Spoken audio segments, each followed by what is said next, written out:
বাংলাদেশে এমপিভুক্ত বেসরকারি প্রতিষ্ঠানে ব্যাপক শিক্ষক সংকট চলছে।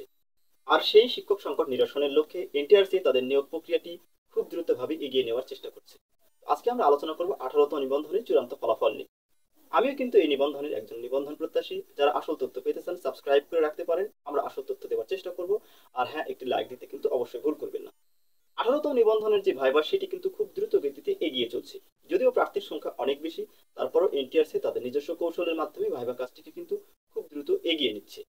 যে অবস্থায় রয়েছে অর্থাৎ ভাইভার গতি যে পর্যায়ে রয়েছে সেটি যদি আমরা পর্যালোচনা করি, তাহলে কিন্তু আগামী মে মাসের 27 তারিখে এই ভাইভাটি সম্পূর্ণরূপে শেষ হয়ে যাবে। আমি আবারও বলছি, সম্ভাব্য আগামী মে মাসের 27 তারিখ 18তম নিবন্ধনের পুরো ভাইভা প্রক্রিয়াটি শেষ হয়ে যাবে।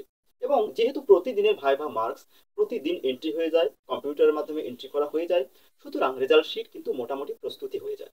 তারপরও কিছু যাচাই বাছাইয়ের বিষয় থাকে, সেজন্য অল্প কদিন সময় লাগে। সেই হিসেবে আমরা বলতে পারি, যদি মে মাসের 27 তারিখে সকল ভাইভা শেষ হয়ে যায়, সেটি কিন্তু আগামী জুন মাসের 4 তারিখের মধ্যেই কিন্তু ভাইভার চূড়ান্ত ফলাফলটি প্রকাশিত হবে। আমি আবারও বলছি, সম্ভাব্য তারিখ জুন মাসের 4 তারিখ 18তম নিবন্ধনের চূড়ান্ত ফলাফল প্রকাশিত হবে। যদি কোনো কারণে 4 তারিখে ফলাফলটি প্রকাশিত না হয়, তাহলে কিন্তু ঈদুল আজহার ছুটি শুরু হয়ে যাবে এবং সেই ক্ষেত্রে কিন্তু অবশ্যই জুন মাসের 19 তারিখ পর্যন্ত অপেক্ষা করতে হবে।